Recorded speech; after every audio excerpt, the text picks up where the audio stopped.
providing information and support while encouraging hope and faith. We recently launched a 1-800 line where people can call. We have 2 days a week. We can call to get information about mental health services in your area as well as receive prayer. The information line is active Tuesdays and Thursdays from 10:30 to 1:30 Eastern Standard Time. There's a free 1-800 number that you can call at any time during those times. If you call after Tuesdays or Thursdays or any other day, we will not be able, no one is there, but we will leave a message. You can leave a message and we'll call you back. This is an information line. It's not an emergency hotline.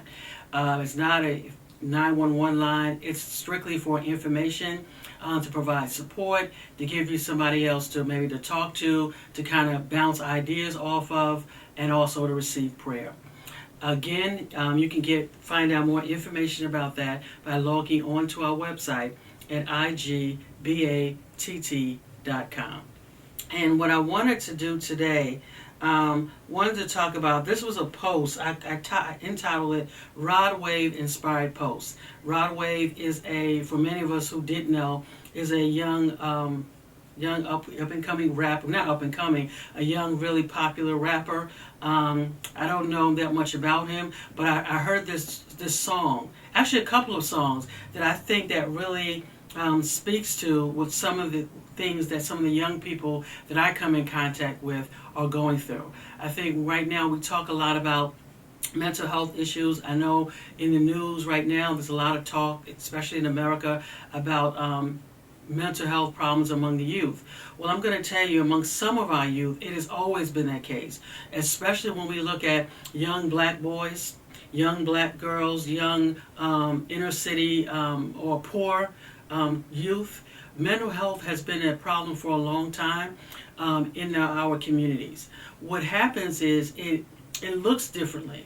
I think when we talk about our youth, especially minority youth or African American youth or poor youth in general, it's like the same thing, the same behaviors that we see in adults, we see in the children, in the sense that when you're so focused on trying to survive, right, you have to worry about how you're going to eat, you have to worry about your family, as far as physical abuse, you have to worry about sexual abuse, and you have all of these other stressors. It's really hard to focus on mental health issues, even as an adult. So I always like to say, it's not that people don't care about mental health issues, it's that when you're poor, you have so many other things to focus on that sometimes mental health issues themselves become a little, kind of lower in issues, or you're not as concerned about them as much, or you look like you're not as concerned about them as much. Well, this a lot of times what happens with our youth who are dealing with, you're going back and forth to school, you don't know whether you're going to make it back home or not. I was just thinking a few weeks ago about just the number of youth that I knew just last year in 2021. Welcome to 2022. But youth I knew, I stopped at 7 people that I knew had gotten shot just in 2021. We're talking about young people under the age of 25. So you're talking about if you live in that type of environment and you have to focus on that type of stuff. You got to think about how you're going to eat. You have to think about the drug in your area. You have to think about the gangs. You have to think about, what's going on even in your own home. A lot of the homes for our young people are not safe. Homes should be a place of safety. Should be a place where you have parents that love you, that feed you, that nurture you. But for many kids, that is not the play. Doesn't happen. For many of our children, they're in homes where they have parents who curse them out all the time. You have parents who don't cook, who don't feed them. You have parents who spend money that should be going for the kids on other things. You have parents who physical abuse, sexual abuse. So for many kids, home is not a safe place. So you have all of this stuff kind of going on, and they're right now with the pandemic. So a lot of our kids have been struggling for a long time with mental health issues.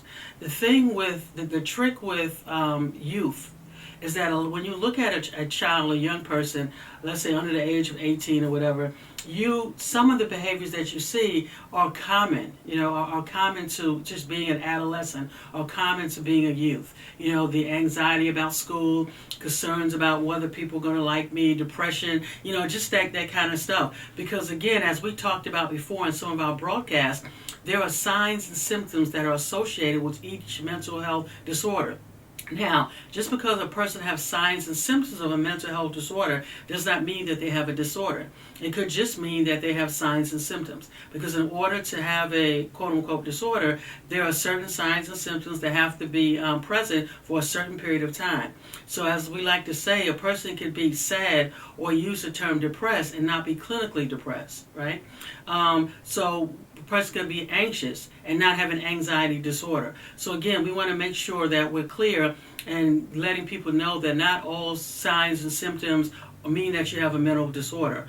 But we do have some of our children who are, because of just the things that they're going through on a day in and day out basis, they are struggling and have been even before the pandemic. Right? So if you're telling me now that some of the kids who had great parents and great homes and everything was going fairly well for them, they are now struggling. What do you think about our kids who are already struggling, who are already dealing with bad schools, who are already dealing with a lot of crime, who are already dealing with poverty?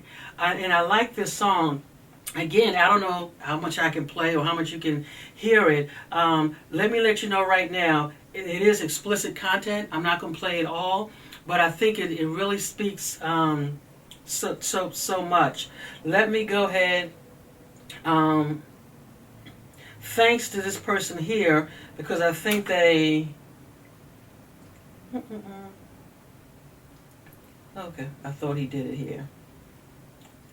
There's let me just do this. I'm sorry. And the lyrics of the song go, if you're hearing this, it's too late. I've been writing this since Tuesday. Now, Rod Wave himself said he's fine, nothing like that. But if you're hearing this, it's too late. I've been writing this since Tuesday. Today, Friday, that means tomorrow's doomsday. Tried to fight the pain, but it ate me alive. We have a lot of people. Well, let me just read it all the way through here. Sad to say, I lost the battle against my mind. We have a lot of our young people who feel like they're in a fight with their mind. And then he goes on to say, you should be happy for me, homie, no more suffering. But I just want to read certain parts of this here for you. Hopefully, for years, no, this is what I want to read. In they face the whole time begging for help. For years ready to die, but scared of death. I tried to pop a couple pills, they just made me sleep. I left the house without my gun, and he says the N-word, faking their beef. I poured a half a pint of wok in a 2-liter soda, stuck as whatever he said, couldn't move, I thought it was over. I told the world how I was feeling, my worst decision. And he goes on to kind of talk. But I want to kind of go back to the one of the lines here. The whole thing just kind of struck me. But when he talked about in their face the whole time begging for help, for years ready to die, but scared of death. I mean, that just... I guess touched me, because when I listen to this and I read this even now, I think about the number of our young people who are in this same boat right now, who think about this. It's kind of like there's an ambivalence about death. We have a lot of many of our young people, and I've had a few who told me this, I'm not going to make it past a certain age. I won't be here past 21 or past 25. And sad to say, some of them, that has come to pass. It has been true. But when you're talking about, and then he goes on to say, and this part I really wanted to, the whole thing was great, but I wanted to talk about this. For years ready to die but scared of death, he said, I tried to pop a couple of pills, and then the pills didn't work. So he left the house without his gun, okay? So leaving the house without his gun, and again, assuming that I don't have my gun, that means I'm open if somebody wants to kill me. And then I took mixed up some drugs in hoping that I would die as well or not feel the pain, but that didn't work. I woke up. So a lot of times, I wanted to point this out, when we talk about suicide, especially among certain populations of our young people, it's not necessarily a direct hit.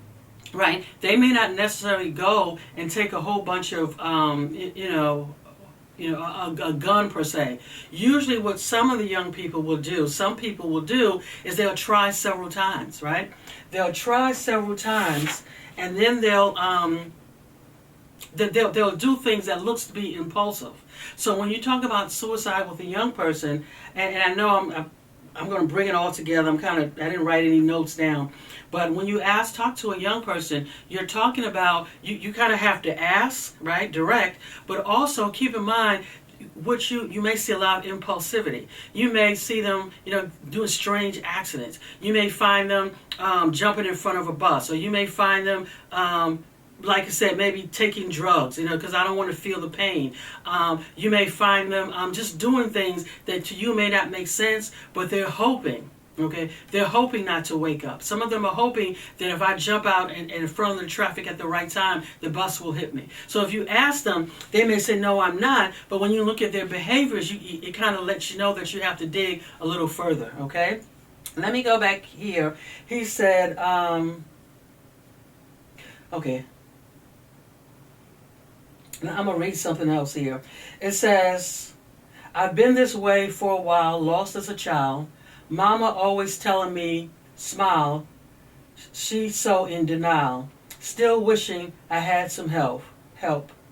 What makes a N person run off and blast itself? So one of the lines in his song, and his song is called Rod Wave Nirvana, it says, I've been this way for a while, lost as a child. Mama always telling me smile, and she so in denial. Still wishing I had some help. And then WTF, what makes and you know what that means, a Negro run off and blast himself, okay? Let me share something with you, some mental health statistics, and I'm going to try to, if I can, kind of bring it all together. When we talk about mental disorders usually begin in childhood or adolescence, okay? So they usually start early. Untreated disorders in youth, okay? Let's say the youth doesn't get help, one thing, they struggle with it. Like you say, use the word struggling. They struggle with the symptoms, or they might find other ways to deal with the symptoms. Now, they may not know what's going on with them. They just know that something is going on with me. They just know that, hey, I've been this way. What way is that? I've just been depressed. I've been, I've never fit in. I've always felt different, okay? But when they don't have people around them to help them to give voice to what they're feeling and to put a definition, some words to what's going on with them, they struggle. One of the things that untreated disorders in youth can lead to significant problems as adults. Okay, what type of problems? School issues. We see a lot of children, or they drop out of school because they can't concentrate, or they're just not feeling okay in school. They have a lot of behavior problems. You see a lot of behavior problems with some of these children in school. Unemployment problems once they get older, ready to work. You see a lot of young adults have problems forming healthy relationships. When you talk about untreated mental illnesses, there is a cost, there is an impact. The sooner we can get our children, our people into or become aware of mental health treatment, or become aware of what mental health symptoms are, the better it is. Now, when we talk about youth, as I said, a lot of mental health symptoms you can start seeing symptoms when a person is young, right? Now, when a person is young and they may know something is going on with them, they're going to start to self-medicate. I see a lot of adults, right, with drug problems, heavy drug problems that started as a youth. How did they get started? They got started because the drugs, the substance that they were using, helped them deal with their mood, helped them to deal with how they're feeling. So over time, as they started using the drugs, they started feeling better, and they built up the tolerance for the drugs. So it started in youth. So it's not about, for some children, It's not that they started using drugs or they use drugs just because somebody else is using it or they want to look, want to fit in. And that's true with some people. But with some kids, they start using drugs because it helps them really feel better. It helps them to deal with the symptoms. It helps them to concentrate. What they don't understand is that the long-term consequences of these drugs, right? They don't understand the long-term consequences. Or even if they see it in their friends or their family members, youth never think that they think they're invincible, right? Just like we did at that particular age. So when you're looking at a young person with untreated mental illnesses, like I said, they're going to struggle. They're going to struggle in school. They're going to have problems with relationships as they get older. Many of them have problems, again, with relationships, employment. You see a lot of them going in and out of prison or having problems with authority. Just a lot of different issues. Not the case for everyone, but many of them do struggle. They may find ways to cope, and the ways that they cope may be unhealthy. Unhealthy coping mechanisms like using drugs. Unhealthy coping mechanisms like driving real fast. They become thrill seekers and all this type of stuff. What are they doing? They're trying to feed what's going on the inside. To me, the biggest problem, all of these things that I mentioned, untreated disorders in youth can lead to significant problems, and I listed them. The biggest problem for me, or the biggest, just that really hurts me, is that untreated mental illnesses leads to a continual struggle. You have people who are struggling for no reason, right? You have children, if you have an untreated mental illness, you don't have to struggle. There are people out there that can help you. There are people that can talk you through it. There may be medications. You don't have to take medications forever. Some people don't take them. Some people have to take them for a little while. Some people are able to get through with talking to someone. And that doesn't necessarily always have to be a therapist. It could be a peer person. Sometimes it does have to be a therapist. But the thing is, you have to get those things out. Rod Wave seems to is able to share things. I don't know, what he's going through or if he even diagnosed. I'm not saying that. But in his writings, he's able to share some things, to articulate some things that I don't know if he went through or other people have gone through as well. So when you talk about Mama always telling me to smile, she's so in denial. When you have a youth, you want to be able, first of all, as a parent, you want to try to get as much information you can. When you take your child to the pediatrician or, to any other doctor, you want to begin to ask questions. You want to notice what's going on with your child, right? You want to ask them, how they're doing. You want to begin to notice. You want to spend time. And I know that's difficult because some of our children don't have parents who can do that for them, right? But here's the thing, what children do have, and I'm going to talk about that as we go on, there are certain things that are called protective factors, right? Our youth may not have great parents. They may not have great homes. They may not have great schools. But studies have shown that if you can get at least one productive adult who can help as far as to provide that protective support, that person can make a difference in that child's life, okay? So we're going to talk more about protective factors. Now, let me talk about some of the risk factors for a child or youth developing mental or substance use disorders, okay? Biological factors play a big part. Early childhood trauma, okay, we know that's a big thing, including exposure to abuse or neglect, may increase a person's likelihood of developing a mental disorder.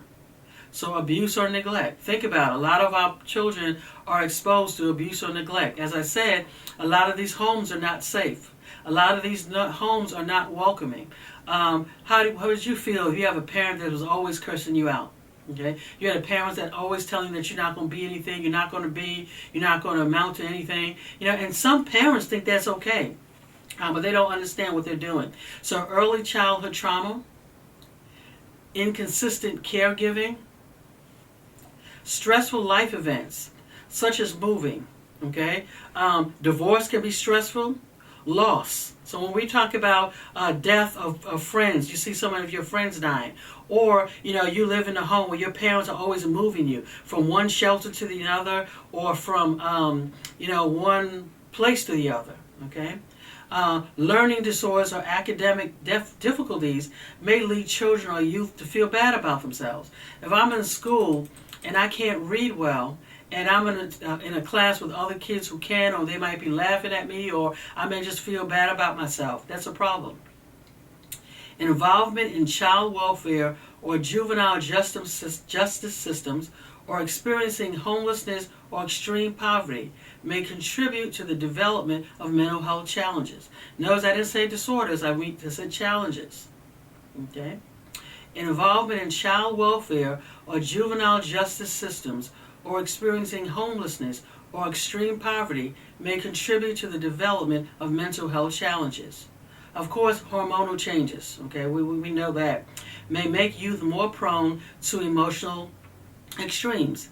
Adolescents, particularly biological females, become more prone to depression and anxiety. Again, we're talking about around PMS. They're not used to it yet, so learning how to regulate those emotions could be an issue. Of course, orientation toward peers, the wrong peer group or an unhealthy peer group. Young people have a lot of concerns about their appearance.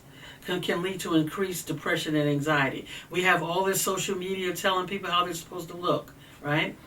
Experimenting with alcohol and or drugs. Increased risk-taking may result in major adverse life events, which may lead to the development of a mental challenge or disorder. Driving drunks, which can lead to problems with the law.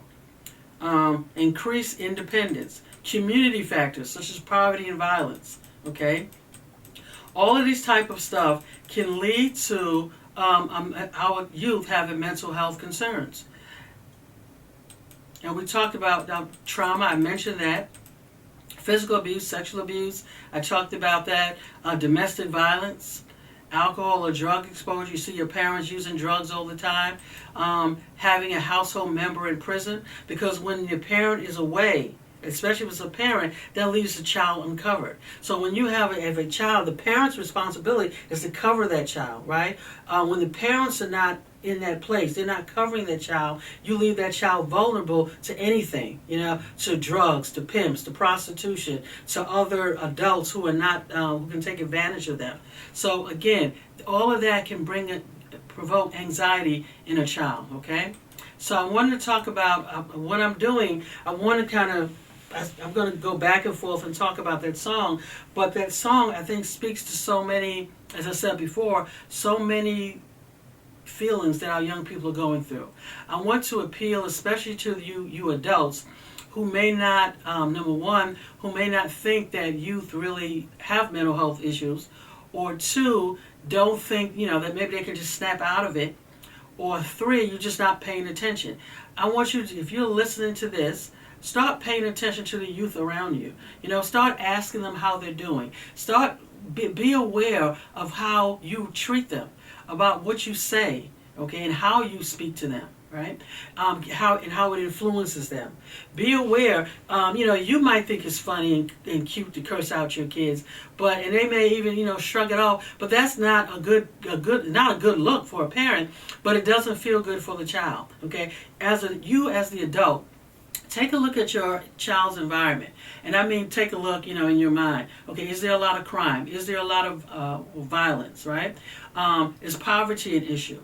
Or is this child in and out of the foster care system in cases where, it's not your child, or maybe a niece or a nephew? Is this child in the home where there's always chaos, there's always noise, there's always parties going on, there's always people drinking, smoking, people going in and out. The poor child can't even get their homework done because there's so much. And then when they go to school, you wonder why they're falling asleep and they're so disruptive. As an adult, take a look, commit to, one child. Right, if you don't have any children, or you're in your own child, and just take a look at what it's like for that child to live up in the environment, or live in the environment that they're living in, right? Knowing friends who are being killed, okay, or not definitely friends, but just people who are being murdered and being killed. What is that like for that child, okay? Ask yourself these questions, and as an adult, once you ask yourself these questions, then ask yourself, okay, what can I do to make things better? What can I do to make things better? If it's a child that's not mine, and I see, this home life is not that great, are there any programs that maybe I can introduce the child to? Are there any neighborhood community events or church events or whatever that's going on, that I can help to get the child out of the environment. If I am a parent, I can't help that we're poor, but I can sit down and talk with a child and have a conversation about that and how that impacts not just him or her, but how that impacts the whole family. And then, hey, yeah, we're poor, but we're going to stick together. We're going to get through this. Now, I know this doesn't feel good, but we're going to do what we got to do. All right? Having the conversation, sometimes you may not be able to make things better, per se, for the child, but by having that conversation and just letting them know that, hey, I see you. I understand. I know this is difficult. I know going back and forth to school can be challenging. This is 2022, right? 2021, 2020, so a lot of people were talking about police reforms. One of the reforms they talked about was removing police officers out of some of these schools. I forgot what they're called now. Resource officers.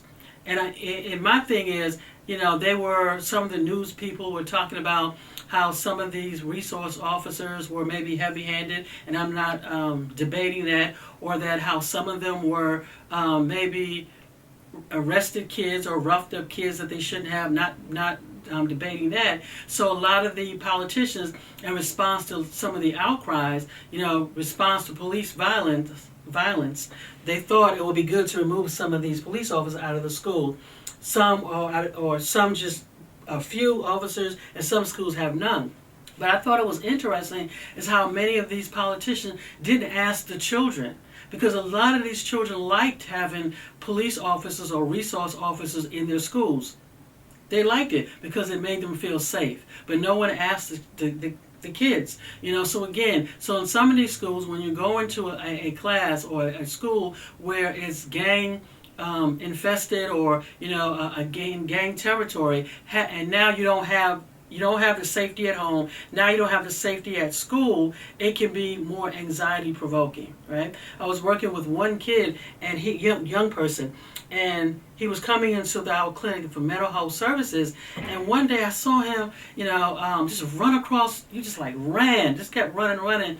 And hopped on the bus. And I asked somebody, why is this, what's going on? Is somebody chasing him? And we realized our mental health clinic was in an opposing gang area. And he was scared, so he had to, as soon as he got out of our program, he would run and, get on that bus. He didn't want to stay in the neighborhood.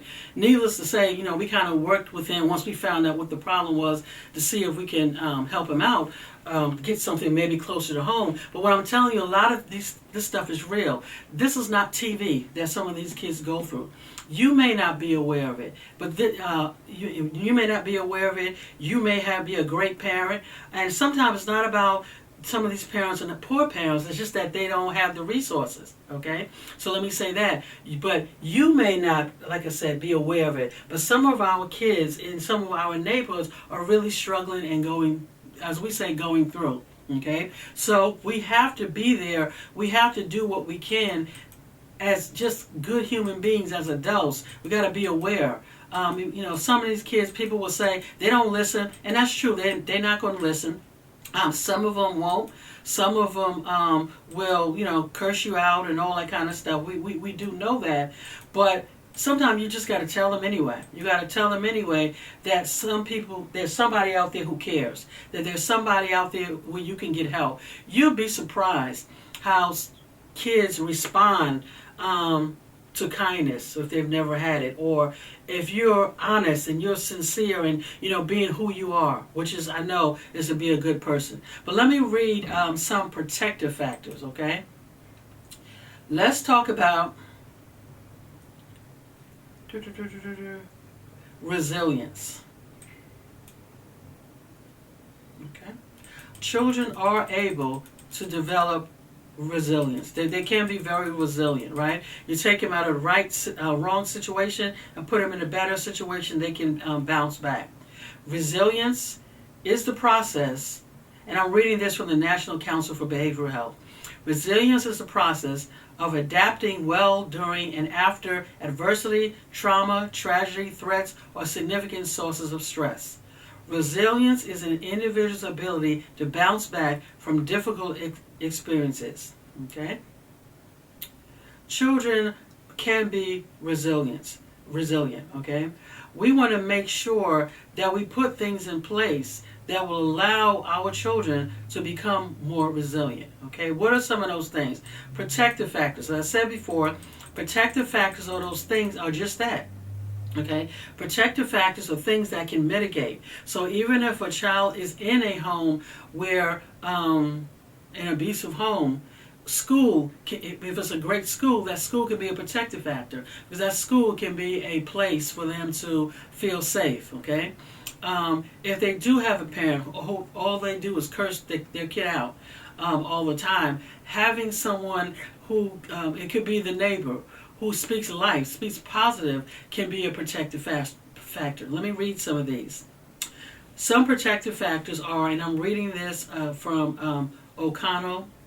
It says, and I'm going to put all this on our website, igbatt.com. It will be on our website. Parental and or caregiver and or familial support. Okay, that's number one protective factor. Parental factor or caregiver, if they don't, the parent is not available, it could be a caregiver or some type of family member. It could be an aunt, an uncle, it could be a niece, a nephew, it could be any other family member can provide that protective factor. It can be one of the things my cousin does. She'll do in the neighborhood, her and her daughter, they'll just randomly, they usually do it during the holiday, but they'll just randomly collect clothes or collect stuff for just different kids in the neighborhood, and they'll just give them out. They'll give them out along with food, and that's just something that they do a couple of times a year. Book bags they'll give out to them along with resources, and just be there to talk to them, right? Feeling close to at least one adult. Like I said, children, if they have at least one adult, one healthy adult, okay, that one adult can make the difference. That's why we're encouraging, or I'm encouraging, especially when we look at men, if you're a male, a healthy male, mentally healthy male, emotionally healthy male, and you can donate your time, you can volunteer, you can be a mentor, that will be so helpful. And you don't necessarily have to be doing anything that great. I worked at a boys group home, a young men's group home, and at this group home, the owner, all of her counselors were men, right? And these weren't necessarily licensed people. They were just guys, men, regular guys from around the way, so to speak. And they spoke so much life into these young boys, and they were able to provide something that these young men didn't have, and that was just having a man around. And it wasn't like they went out and did a whole bunch of stuff. Sometimes they would just talk about things that I probably wouldn't want to talk about, but they would just talk. They would just sit around and watch TV. It wasn't anything like, hey, they had to go to a football game, we had to go eat, we had to do this. No, it was just being present. Okay, so again, don't think you don't have anything to offer, because if you're a man who, and you a good positive person, that's enough. Sometimes it's just hanging out with these guys, just talking to them, just listening to them and letting them talk to you, because you'll be surprised. Once they know, young people know that you have time. See, a lot of times adults don't have time. A lot of times you're talking to them and you are on your phone. You're talking to them and you are distracted, right? A lot of times we say to our youth, I try to talk to them, they're on their phone. But sometimes they try to talk to you and you're distracted. They try to talk to you and you talking over them. You're not listening. So you can, and also don't expect that just because you feel like you want to talk, that they want to talk, right? You have to wait. Sometimes with young people, you have to kind of be patient. Sometimes you have to, wait for that right moment. Sometimes you have to just be present and then allow them to talk. Because they're not going to open up if you always, if you're not willing, if you pretend like you are. But again, you want to be able to be that one adult. Okay, if you can, be that one safe adult that your young people, any young person can talk to, okay? Healthy self-care practice, getting enough sleep to feel rested. Positive self-esteem, when our kids can feel better about themselves, okay, that can be also a protective factor. Feeling of control in their own life, and this is for all of us. When we feel out of control, it kind of it goes against, or it kind of chips at our mental health. We become stressful, we become anxious when I have no control over, what's going to happen in my life. I have a friend of mine, a friend with her granddaughter, who is not in a good situation, but she has a social worker, right? And I had to go to the house a few weeks ago to drop something off, and this little girl hadn't seen me in like forever, right? Since she was a baby, I think she's like 4th grade now. She saw me. She thought I was one of the social workers coming to take her away, and again, almost made me cry, because her countenance just had fallen. She was just so, just became upset. And we had to let her know, and cause I didn't know what was going on at first, but it took us a minute. My mother realized. She said, "You know what it is? I think," and we called her name. She thought we were coming to take her away, and we called back and, to have a conversation with her. But this child, because she's in the foster care system, has no control over her life. Okay? Social workers can come anytime. A judge can say, you can be at this home, you're in this group home today. Things are safe. Your parent is sober today. Things are going great. And then by the time you come home from school, they're high. Your mom told you that she's home for good. She's not going to do anything again to put her back in jail or cause her to leave you again. And then 2 weeks later, she's back in jail. Okay? So again, when you don't have that control over your life, you're always on edge. You're always anxious. Okay? Spirituality. Okay? Spirituality and religion can be protective factors. Both of them. People like to think that there's something wrong with religion and spirituality is better. No, one is just a practice. But both of them are protective factors. Both of them can be helpful.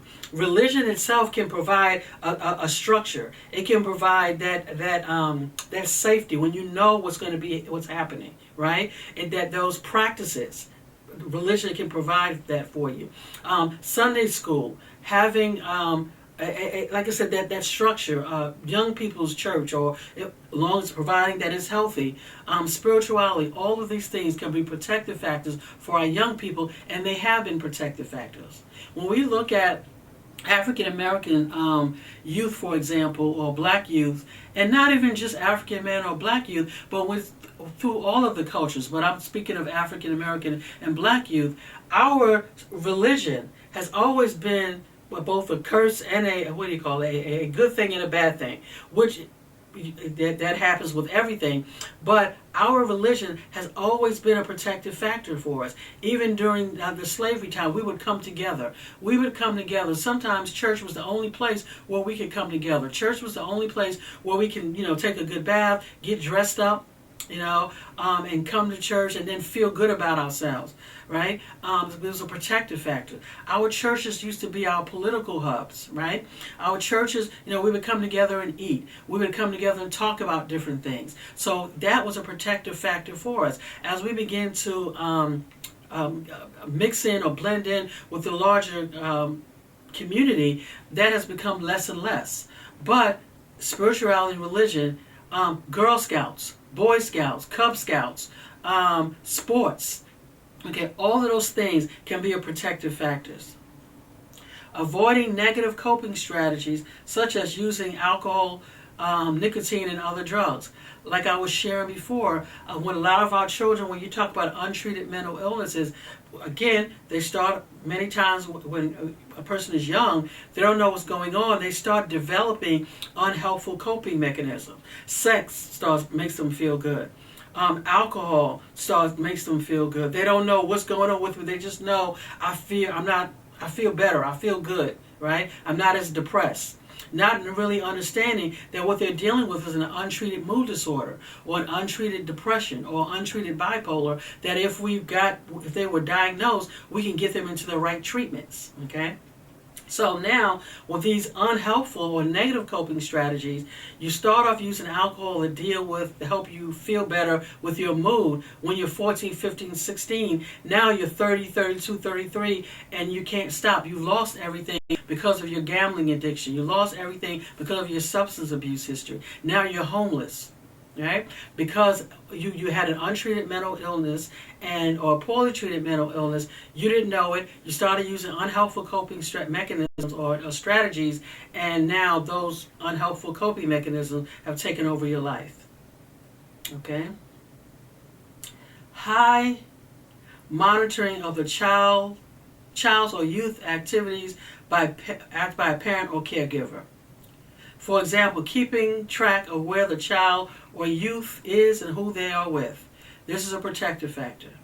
Some parents, you don't know where your children are, unfortunately. You let your kids go with anybody. You can't trust everyone, okay? You can't trust every pastor, every deacon, every Sunday school teacher, every high school teacher, football coach, Girl Scout, babysitter. You can't trust everyone. You need to be paying attention to what's going on with your child, okay?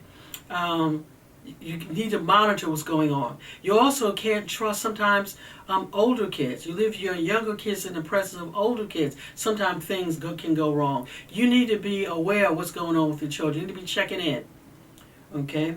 Regular school attendance and academic performance can also be a protective factor, right? Because if kids are focused, they have something they need to do, that they have structure, that can be helpful. Strong support system. Having a strong social support system is important for all of us, but especially as youth. Getting your kid involved in some type of activity, okay? Some type of sport, music lessons, swim lessons, art class, something, okay, where they can develop additional support systems is so important. Let me watch my chime here. Okay, we're doing good. Feeling a sense of belonging in school or community. Having constructive recreation. This is important for children. Again, we're talking about protective factors, okay? A sense of safety. Sources, I talked about faith, hope, and cultural traditions. Having those cultural traditions is so important because it can provide you with a sense of safety, and our children with a sense of safety. It can provide them with, and even if that's just getting around and having a barbecue, every week our family get together, we watch a game on TV. Every month we get together and we do A, B, or C. We get together, we play in cards or something. Something that can provide that structure for the kids, right? Providing opportunities to strengthen coping skills such as stress reduction, okay? And I talked about, again, a feeling of belonging. Research suggests that positive mental health can result when the support of adults tip the scale in such a way as to enable children and youth to acquire the ability to plan, monitor, and regulate behavior and respond to adversity and thrive. This is from the Center on the Developing Child. So what he's saying here, when you have an adult, when you can teach your children, okay, teach them to problem solve. Teach them to kind of identify, okay, this is what the problem is. These are the not strategies, but this is what the problem is. These are ways that we can solve the problem. Let's look at the pros and cons of each one of these situations. Get them to understand that. Get them to also to understand that things are going to happen in life. Teach them how to regulate their behavior. Yeah, it's okay to be angry. Okay, it's okay to be angry. It's okay to be upset. You have a right to be angry, but it's not okay to get mad and take off all your clothes on the football field, right? Because you're upset with the coach. How else could you have handled that? Okay, how else could you have handled? Okay, if you're upset with the teacher, okay, let's talk about that. Why were you upset? What happened? Get them to problem solve. Because here's the thing: you and I know if you're over a certain age, right? You know that life has problems. Life is full of challenges. Life is full of situations. And when we have our children, because they never develop the ways to cope, healthy ways to cope, the only strategies they have are unhealthy, that when they go through life, they deal with things in an unhealthy manner. Right? So we want to teach your children, teach your young people that you are around how to problem solve, how to think, okay?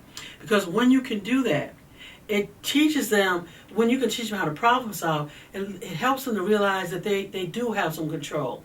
It helps them to realize that everything is not just, they're doing this to me, that I can make some choices in my life, that I can, move forward, that I can, express myself without getting angry, okay? So that's so important. Also, I wanted to share,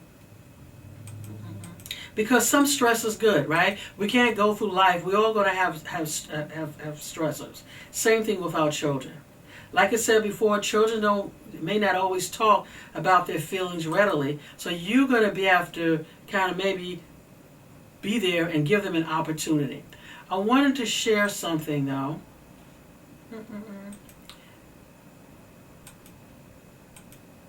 Okay, I don't have it here. Which is no problem. I'll put it on my website.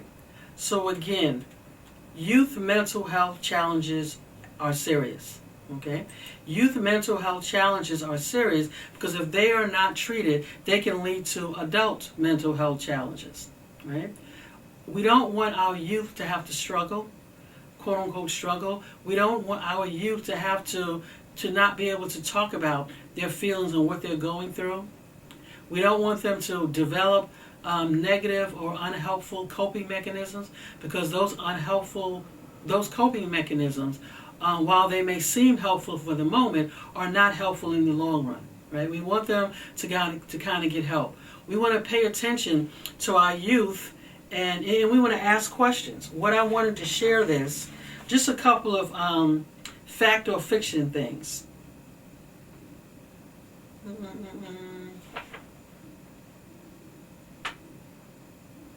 Okay?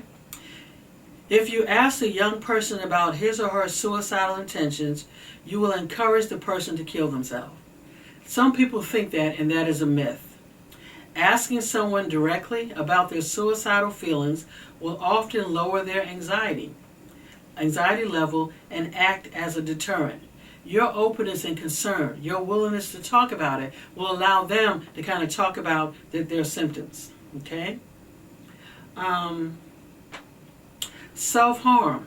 We have a lot of our young people who engage in self-harm.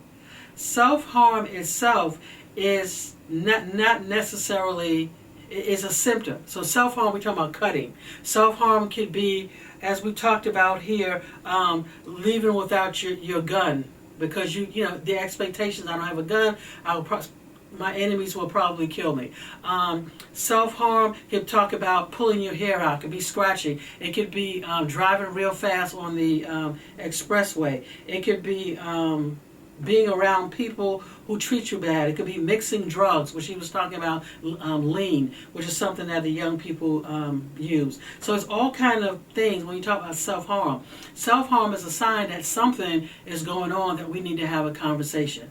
Again, as we move into 2022, I think it's important that as adults, and I know we ourselves have a lot going on, but that we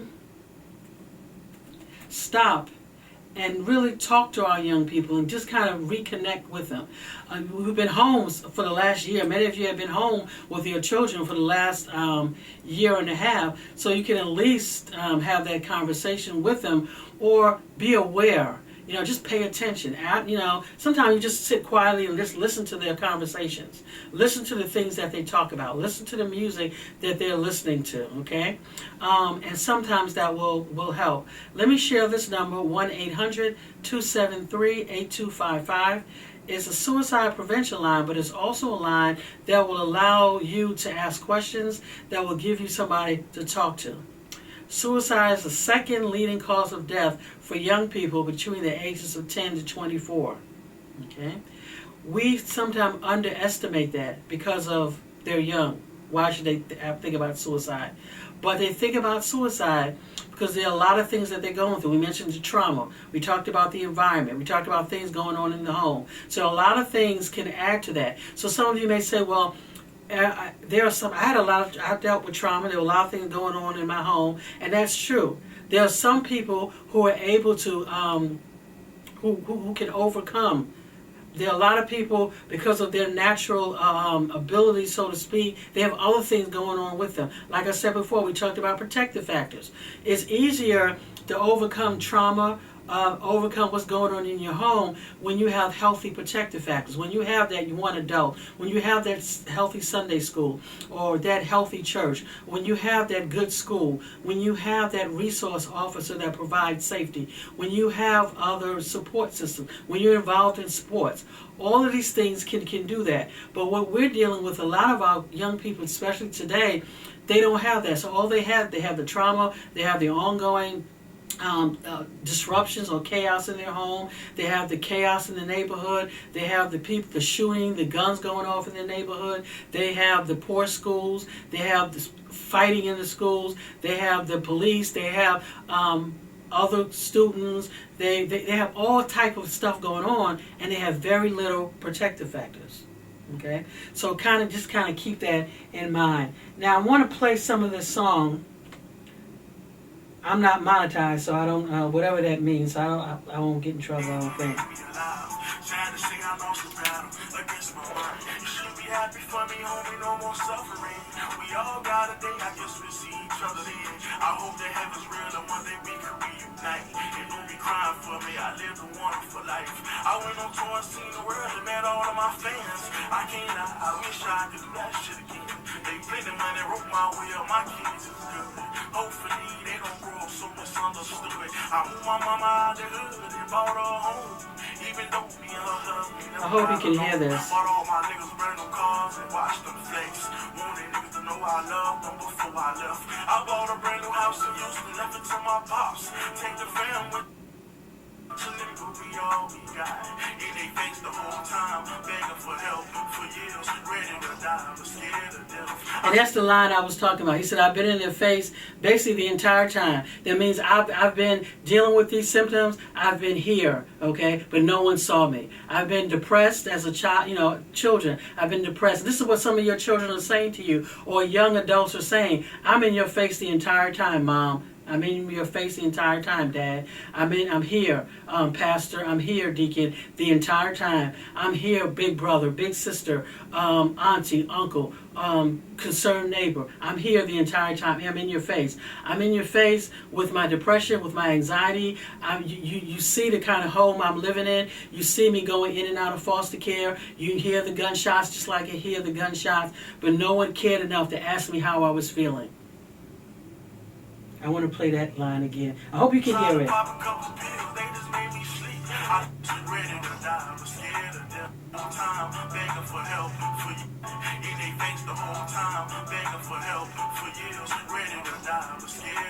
Ready to die but scared to death. Said I tried to pop a couple pills, but they made me sleep. Okay? Said he left his house without his gun. Right? Again, the whole idea, I don't have my gun now, you guys are beefing, this is the time to get me. Then he goes on to say, talked about the lean that they used, right? They mixed it, hoping to drink this, that, and not wake up. But instead of, I woke up, he was saying that instead of not waking up, I woke up and I couldn't move. So that didn't work.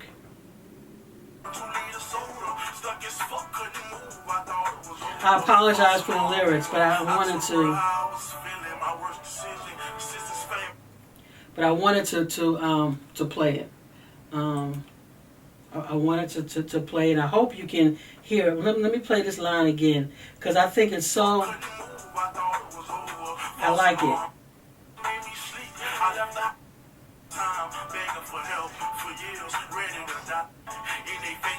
In their face the whole time. I've been in your face the whole time, Mom. I've been in your face the whole time, Dad. I've been in your face the entire time with my depression, with my anxiety, with my wondering if I'm going to make it to school and safe or not. And no one ever asked me. No one ever sat down. You never took the time to kind of give me your undivided attention. You're more on the phone than I'm in the phone. Kids scrolling on the phone. Okay? become parents, adults, become aware, become educated about mental health symptoms, become educated about mental health disorders, become educated about mental health resources, understand the role of trauma. As I said before, take a look, even if you don't have any children, right? I don't have any kids. I work with children, but I don't have any kids. But I'm telling you, I stop and I pay attention. What are they dealing with, right? You don't have to necessarily ask them at first, right? Just pay attention. I just told you, I just shared some things with you. You probably would have to slow it down because I know I talk fast. I apologize. But trauma, neighborhood violence, right? Poor schools, sexual abuse, physical abuse. You have some of these homes where the kids, the parents work every day. The parents are doctors, lawyers, and the entire time the dad is raping the daughter. Okay? So this is not a poor person's issue or it's a rich person's issue. It's just that it's a problem that we all have to become aware of, okay? How did she just has low self-esteem. How did her self-esteem get so low? What words did you put in that were put in the atmosphere? Whether by you, whether by the environment. You can control what your kids watch, okay? You can control their phone time. You can control what they see on the videos or whatever. So if they want to watch TV, they want to watch video, okay, we're going to sit down together and watch something positive, okay? I'm playing this again. In their face the whole time, begging for help for years, ready to die, but afraid of death. So I want to die, but I'm ambivalent. And this talks about, when we talk about suicide, a lot of times people, is not that they say they're ready to die, but they want help. They want, which goes back to what we were saying, you have to ask the question. You have to go up to someone and say, hey, I'm noticing that lately you've been looking a certain way. What's going on? Let's have this conversation. But know that the first time you ask them, they might not say, no, everything's fine, because they know you. They know you ask and you really don't want to know, right? What do you mean I really don't want to know? I ask.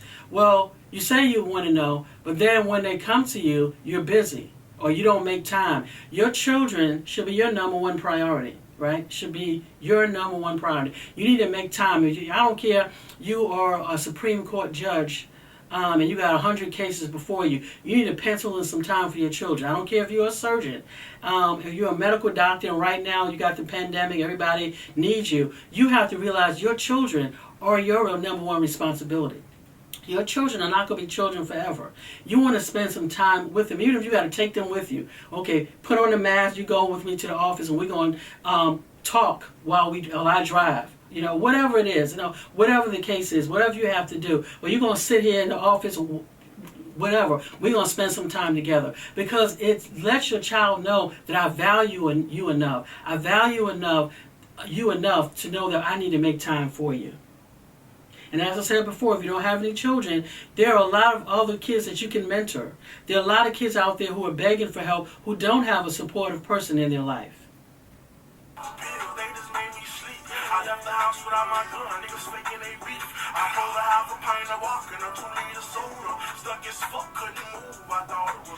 And he said he thought it was over, but it wasn't over. All it did was make him feel paralyzed.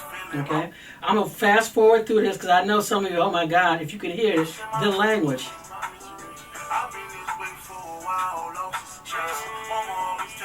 I've been this way, lost as a child.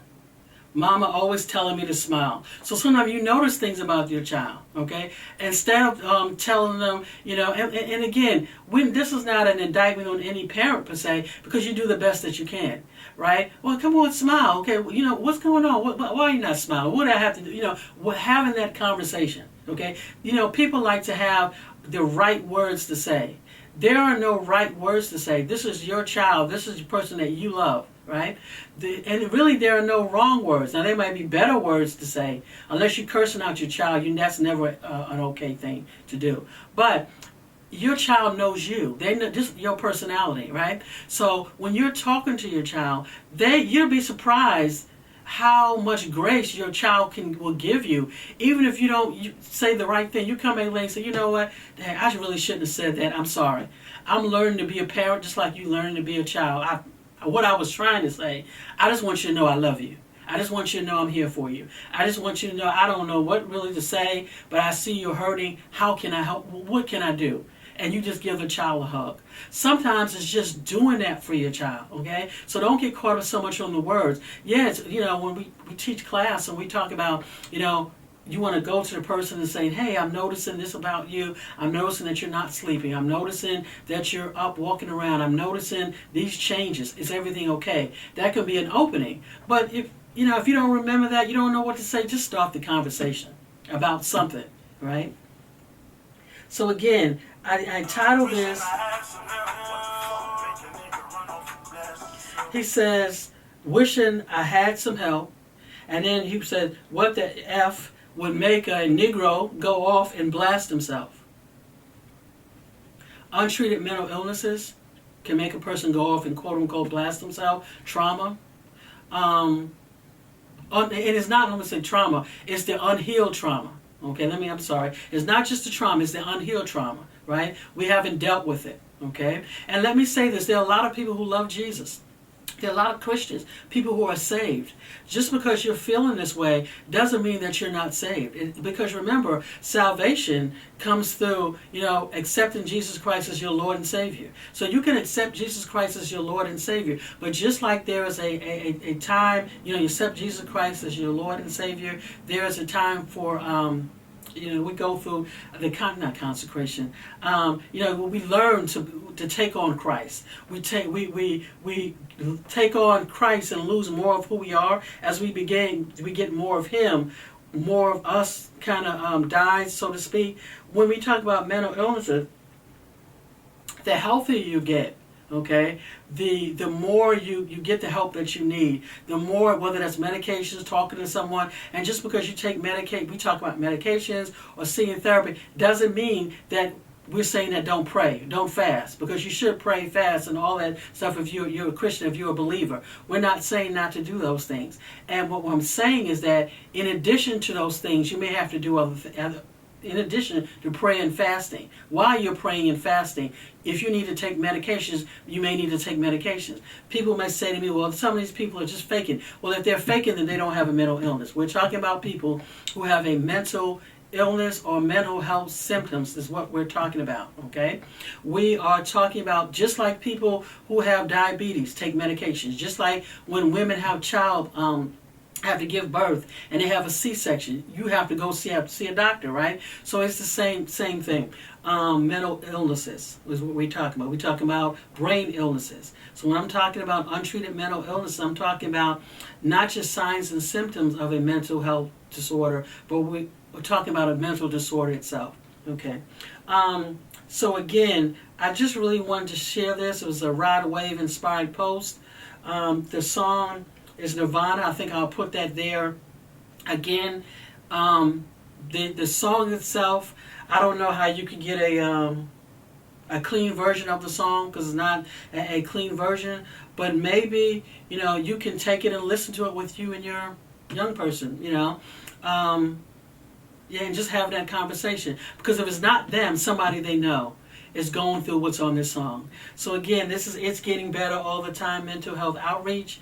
I just wanted to share this post and wanted to start the new year really encouraging our adults to talk to your young people, and really encouraging our young people, if anybody happens to hear this, you are more than a conqueror. The things that you're going through, the fact that you're still listening, the fact that you're still here, the fact that you tried these various things and that it didn't work is an indication that you're supposed to be here. Life right now might suck. It might not be a good thing. You may not, you're being abused. You don't know whether you're going to make it back from school. You're afraid. You're anxious. But I'm here to let you know that it can get better. We like to say it's getting better all the time. It can get better. It gets better with change. Change is what makes it better. Prayer, reaching out, God, come into my life. Jesus Christ, help me. And what He's going to do, He's not going to come and take away all the problems, but He'll give you a strategy. As you pray and seek Him for a plan, a strategy to make things better. He'll give you a plan, a strategy to move forward.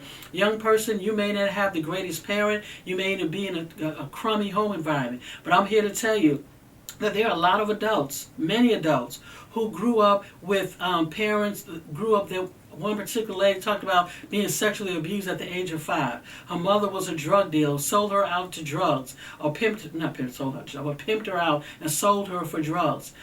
She's now one of the big real estate developers in Louisiana. Okay, you have people who are, grew up in, gun violence. They grew up in, hearing gun violence and grew up with their friends getting killed, everybody going to jail but them, and now they're medical doctors. So you have lawyers, or you have people who are just regular people. I'm not saying that doctors are not regular, but I don't want to always make it seem like you could be this big thing. The fact that you graduated high school is a big accomplishment. Okay, so there are a lot of people who grew up in worse situation. You got one parent that's lousy. Some people have two.